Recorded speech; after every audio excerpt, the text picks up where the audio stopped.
Okay. Hello guys, అందరికీ good evening. ఈ video వచ్చేసి సెకండ్ వీడియో మన ఛానల్లో అప్లోడ్ చేసేది. ఇవాళ చెప్పబోయే సబ్జెక్ట్ వచ్చేసి ఎంప్లాయబిలిటీ స్కిల్స్లో ఒక ఇంపార్టెంట్ టాపిక్. ఇది ఐటీ స్టూడెంట్స్కే కాకుండా ప్రతి ఒక్కరికి జనరల్ లైఫ్లో ఉండే సబ్జెక్టు. ఇది ఏంటంటే managing stress in the work place. మీరు ఏదైనా పని చేసేటప్పుడు ఆ వర్క్ ప్లేస్లో ఏ విధమైన స్ట్రెసెస్ ఉంటాయి, ఆ స్ట్రెసెస్ని ఏ విధంగా హ్యాండిల్ చేయాలి అనేది ఇప్పుడు కంప్లీట్ గా చెప్పబోయే ఈ స్లైడ్ లో మీకు బెస్ట్ వేలో ఎక్స్ప్లెయిన్ చేయడానికి ప్రయత్నిస్తాను. చూడండి, ఈ లెసన్ లో మనం నేర్చుకోవాల్సింది ఏంటంటే మెయిన్ గా in this lesson you will learn meaning of stress, types of stresses, how to deal with stress in the work place.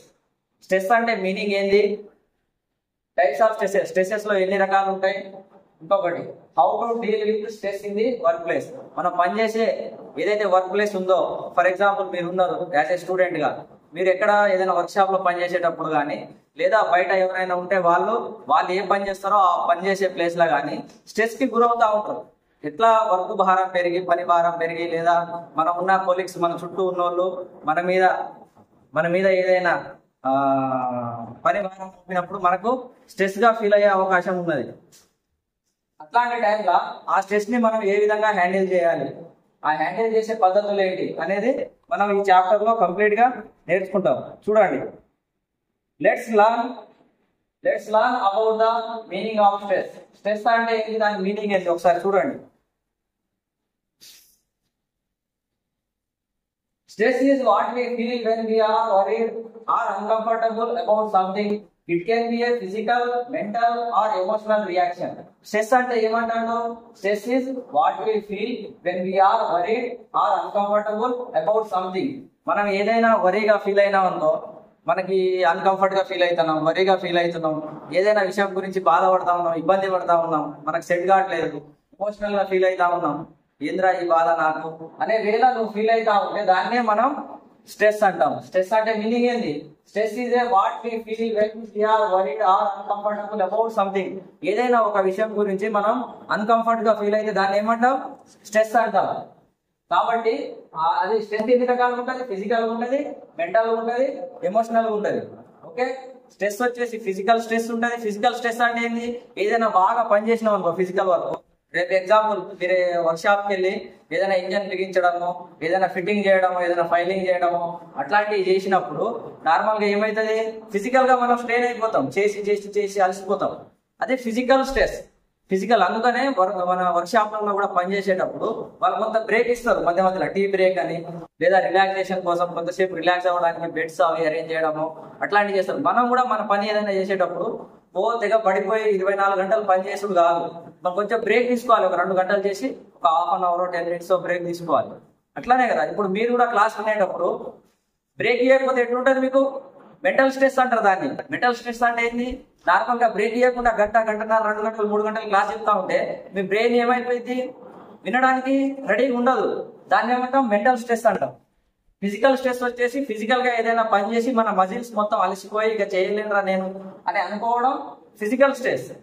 Mental stress అంటే ఏదైనా మనం వినేటప్పుడు కానీ, ఏదైనా కంప్యూటర్ మీద పని చేసేటప్పుడు కానీ మెంటల్ గానే ఉంటది కదా, ఆ మెంటల్ స్ట్రెస్ అనేది కూడా మనకి ఎక్కువైపోతే మనం పని చేయలేము, మెంటల్ గా కూడా స్ట్రెస్ గా ఫీల్ అవుతాము. తర్వాత ఎమోషనల్ స్ట్రెస్ ఎప్పుడైతుంది, మన ఫ్యామిలీ వాళ్ళకి ఏదైనా ప్రాబ్లం వచ్చినప్పుడు కానీ, లేదా మనకి ఏదైనా పర్సనల్ గా ప్రాబ్లం వచ్చినప్పుడు కానీ ఆ ప్రాబ్లమ్స్ ని ఎట్లా అధిగమించాలి, అరే ఏమైతుందో ఏందో ఇట్లా జరిగింది, ఫలానా మా ఫ్యామిలీలో ఎవరికైనా పోలీస్ కేసు అవ్వడమో, లేదా ఏదైనా యాక్సిడెంట్ అవ్వడమో, సడన్ గా మనకి బాగా దగ్గరైన వ్యక్తులకు ఏదైనా జరిగితే దాన్ని మనం ఎట్లా ఫీల్ అవుతాం, ఎమోషనల్ గా ఫీల్ అవుతాం. అప్పుడు మన మీద ఎమోషనల్ స్ట్రెస్ అనేది పడుతుంది. ఓకే, ఆ ఎమోషనల్ రియాక్షన్ అనేది కూడా ఒక స్ట్రెస్. ఓకే, ఇప్పుడు ఏం నేర్చుకున్నారు, స్ట్రెస్ కి డెఫినేషన్ నేర్చుకున్నారు.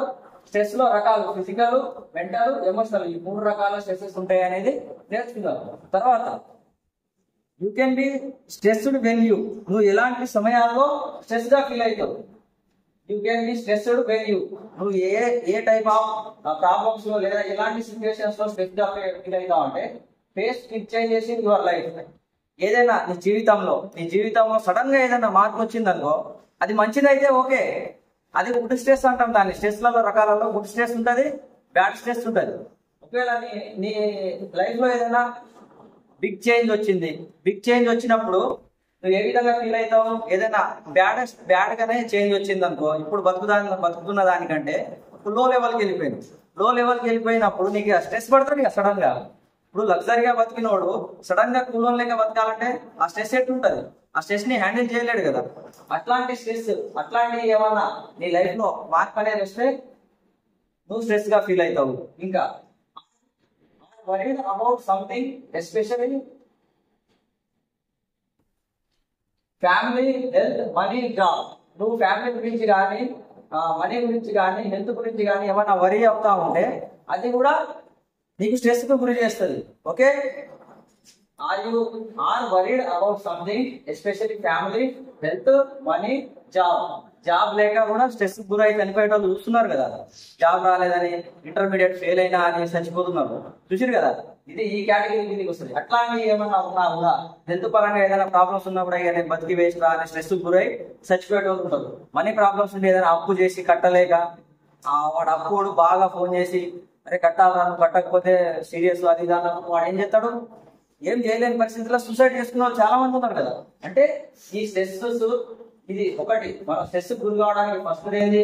బిగ్ చేంజెస్ నీ వల్ల సడన్ గా నీ జీవితంలో ఏదైనా మార్పు వస్తే నువ్వు స్ట్రెస్ గురయ్యావు.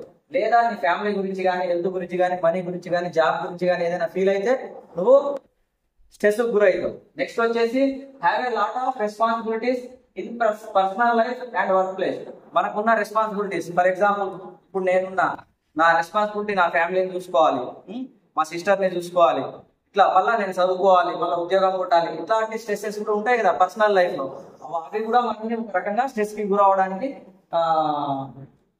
తోడ్పడతాయి. తర్వాత feel a lot of pressure, especially at work. మనం ఏదైనా పని చేసే దగ్గర చాలా ప్రెజర్ గా ఫీల్ అయినాం అనుకో, అది కూడా మనల్ని స్ట్రెస్ కి గురి చేస్తుంది. మనం పని చేసే దగ్గర మనకి ఇష్టం లేని పని చేస్తున్నాం అనుకో, లేదా ఇష్టమైన పని చేసినా ఇష్టం లేని పని చేసినా కూడా అక్కడ ఎవరైనా మనకు సపోర్ట్ గా లేకపోతే మన మీద స్ట్రెస్ పడుతుంది కదా. అదే feel lot of pressure, especially at work. Special గా నువ్వు పనిచేసే దగ్గర ఏదైనా ప్రెజర్ గా ఫీల్ అయినా అనుకో, చాలా పెద్ద ప్రెజర్ గా, అది కూడా నిన్ను స్ట్రెస్ కి గురి చేస్తుంది. తర్వాత don't have a supportive manager or coworkers. నువ్వు పనిచేసే దగ్గర మేనేజర్ నీకు సపోర్ట్ గా లేడు, కోవర్కర్స్ కూడా నీకు సపోర్ట్ గా లేరు. అప్పుడు నువ్వు ఎట్లా ఫీల్ అవుతావు? అన్కంఫర్ట్ గా ఫీల్ అవుతావు కదా, స్ట్రెస్ గురవుతావు కదా. వేస్ట్, నేను ఇక్కడ జాబ్ చేసేది, నేను ఇంత చేసే దగ్గర నా కోవర్కర్స్ నాకు సపోర్ట్ గా లేరు, అలానే మేనేజర్ కూడా నాకు సపోర్ట్ గా లేడు అని స్ట్రెస్ గురవుతావు. ఓకే, నెక్స్ట్ వచ్చేసి don't have enough work on changing your life. Don't have enough work on changing your life. నువ్వు ఏదైనా ఒక పని చేసేటప్పుడు పరిపూర్ణంగా చేసినా కూడా నీ లైఫ్ లో ఏం మార్పు రావట్లే.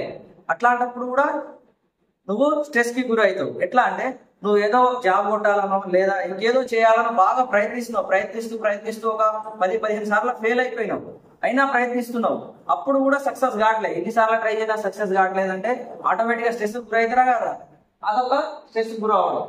Don't have a good and comforting relationship. మనకు రిలేషన్షిప్ ప్రాపర్ గా లేదనుకో, ఫ్యామిలీతో కానీ, ఫ్రెండ్స్ తో కానీ, గర్ల్ ఫ్రెండ్స్ తో కానీ, బాయ్ ఫ్రెండ్స్ తో కానీ అమ్మాయిలు ఉంటాయి.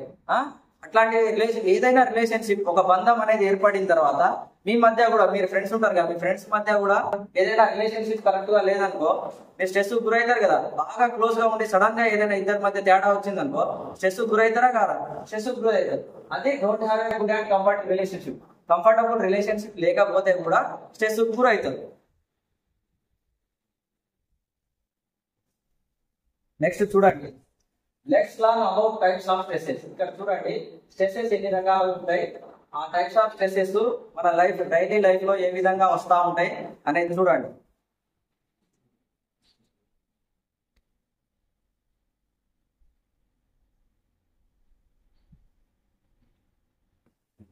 Good stress versus bad stress. చూడండి, good stresses versus bad stress. మంచి స్ట్రెస్ ఉంటుంది, చెడు స్ట్రెస్ ఉంటుంది. ఈ రెండు స్ట్రెస్లు ఉంటాయి.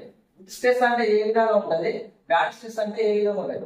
గుడ్ స్ట్రెస్ అంటే ఏంటంటే స్ట్రెస్ ఎక్కువ అయిపోయి నువ్వు ఫీల్ అవ్వడం, నువ్వు అన్కంఫర్ట్ గా ఫీల్ అవ్వడం. స్ట్రెస్ ఎక్కువ అయిపోయినా కూడా మంచి స్ట్రెస్ అయినా కూడా మనం అది ఎక్కువ అయిపోతే ప్రాబ్లానికి గురవుతుంది. అట్లా ఇక్కడ చూడండి, మీకు ఎగ్జాంపుల్ బ్యాటరీ ఫుల్ అవ్వడం, బ్యాటరీ అంటే గుడ్ స్ట్రెస్ వల్ల నువ్వు హ్యాపీగా ఇంకా మోటివేట్ అవుతావు, ఇంకా పని చేయాలని నీకు తోడ్పాటు వస్తుంది. ఎవరైనా నీకు అప్రిషియేట్ చేసిరు అనుకో, నువ్వు ఇంకా పని చేయాలనే తత్వం నీలో డెవలప్ అవుతుంది కదా.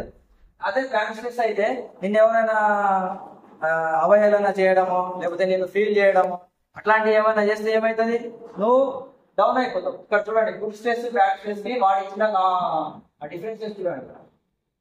ఇది గుడ్ స్ట్రెస్ అనేది షార్ట్ టర్మ్ స్ట్రెస్, అదే బ్యాడ్ స్ట్రెస్ అనేది can be short term are long term. Short term stress అయినా కావచ్చు, లాంగ్ టర్మ్ స్ట్రెస్ అయినా కావచ్చు. షార్ట్ టర్మ్ స్ట్రెస్ అంటే ఏంటంటే ఎమ్మటే వచ్చి ఎమ్మటే వెళ్ళిపోయే స్ట్రెస్ ని ఏమంటాం, షార్ట్ టర్మ్ స్ట్రెస్ అంటాం. జీవితకాలం ఉండే కొన్ని స్ట్రెస్లు ఉంటాయి, అంటే లాంగ్ పీరియడ్ ఆఫ్ టైమ్ లో మనకు ఉండే కొన్ని స్ట్రెస్లు ఉంటాయి. ఆ స్ట్రెసెస్ ని ఏమంటాం, లాంగ్ టర్మ్ స్ట్రెస్ అంటాం. ఇక్కడ గుడ్ స్ట్రెస్ లో makes you feel excited and motivated.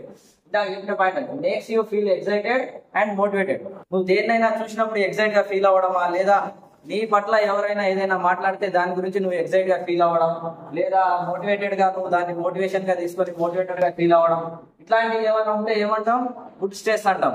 Excited and motivated ఈ రెండు ఉంటే దాన్ని ఏమంటాం, గుడ్ స్ట్రెస్ కింద ట్రీట్ చేస్తాం. ఇంకోటి చూడండి, makes you feel fearful and hopeless. నువ్వు ఏదైనా భయపడుతున్నావు అనుకో, ఏదైనా విషయం గురించి భయపడడం కానీ, లేదా హోప్లెస్, అరే ఇది కాదేమో, ఇది జరగదేమో అనే కోణంలో నువ్వు ఉంటే ఏమంటారు, దాన్ని బ్యాడ్ స్ట్రెస్ అంటాం. బ్యాడ్ స్ట్రెస్ అంటే makes you feel fearful and hopeless. నువ్వు భయంగా ఉంటావు, భయంగా ఉండేటట్టు నిన్ను చేస్తుంది, మళ్ళా హోప్లెస్ గా చేస్తుంది. అంటే నేను చేసే పని అవ్వదేమో అనే కాడికి తీసుకొచ్చేది ఏంది, బ్యాడ్ స్ట్రెస్. గుడ్ స్ట్రెస్ ఏం చేస్తుంది, makes you feel excited and motivated.